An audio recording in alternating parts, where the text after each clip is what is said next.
gumbo video, and we were gonna make mac and cheese and clam chowder with the roux, but lately we've been really craving one of my favorite dishes, which is Japanese curry, and we wanted to try and make our own spice mix from scratch, kind of. So here we have 2 tablespoons whole coriander, 1 tablespoon whole cumin, 1 tablespoon whole fenugreek, 2.5 teaspoon cardamom seeds, 2 teaspoons whole black peppercorn, 1 teaspoon fennel seeds, 1 2-inch piece of cinnamon, 3 cloves, half a star anise pod, and a half a teaspoon orange peel. So what I'm gonna do is just put it into this pan and lightly toast it until we can really start smelling it.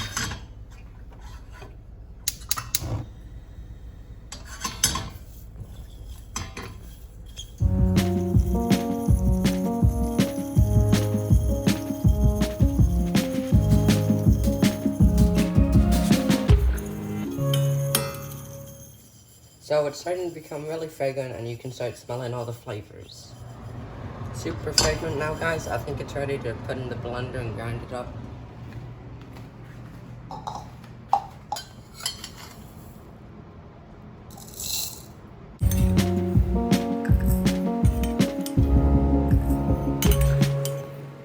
And now we're gonna poach it until it's all ground up. It's still really hot.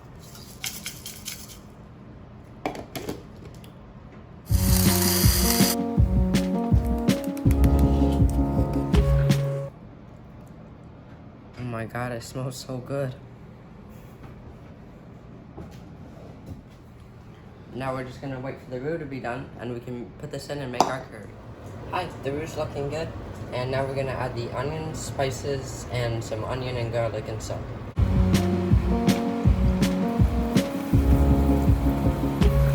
Not onion and garlic, onion and ginger. Garlic and ginger.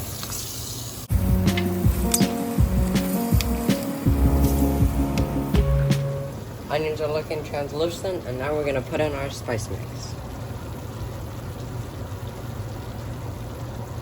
Oh, it's in my nose. This is 3 tablespoons of our spice mix.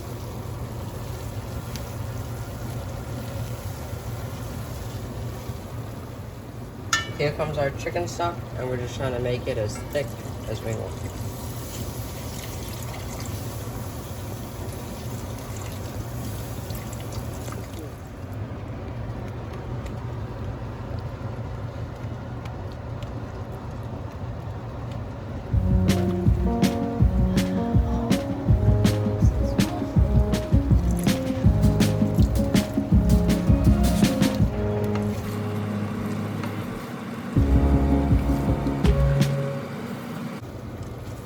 Here's our garlic and ginger and some salt.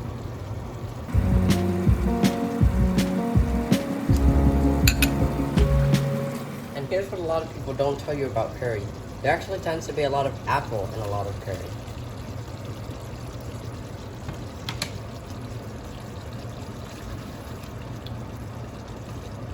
And you want to keep cooking until the apples completely break down and get incorporated into the rest of the dish. Hi, the apple just got incorporated, and I think we're gonna add a little bit of ketchup just for some more sweetness.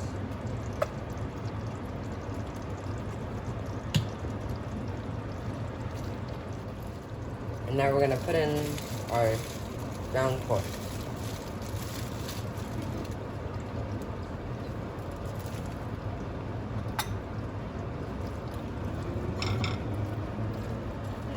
Also carrots.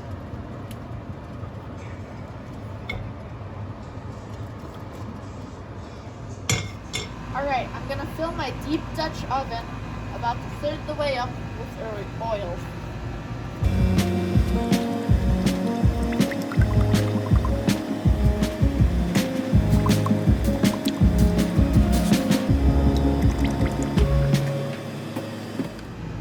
And now I'm gonna turn the temperature up to 350.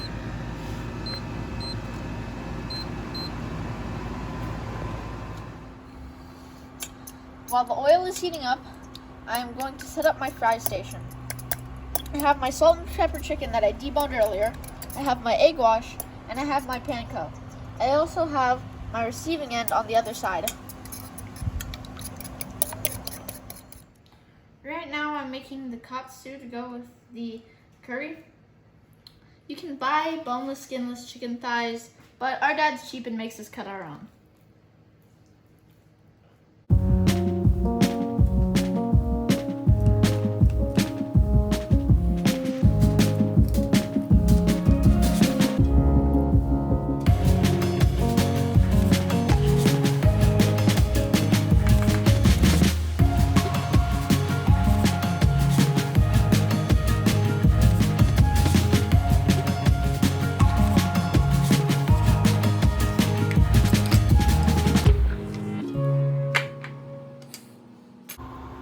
One way we can test if the oil is hot is by sticking a wooden utensil into the oil, and if it bubbles, it's good to go.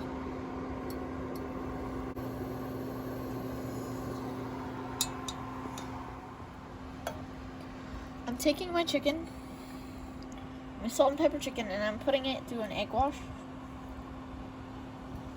I'm letting it kind of dribble back, and now I'm gonna panko it.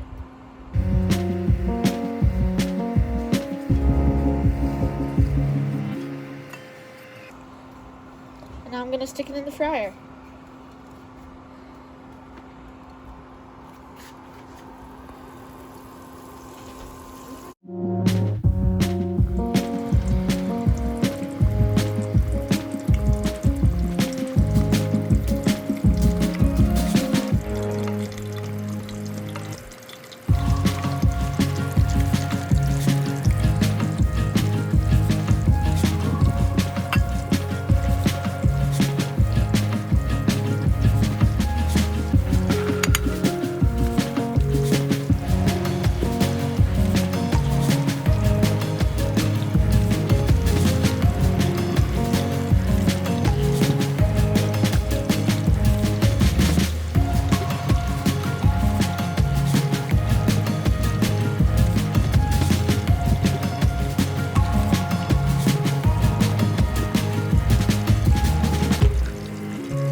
Now I'm going to take my prep station in and clean up.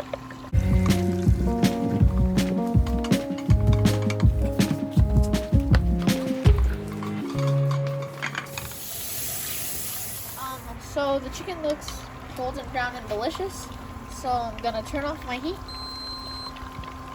and drain out the chicken.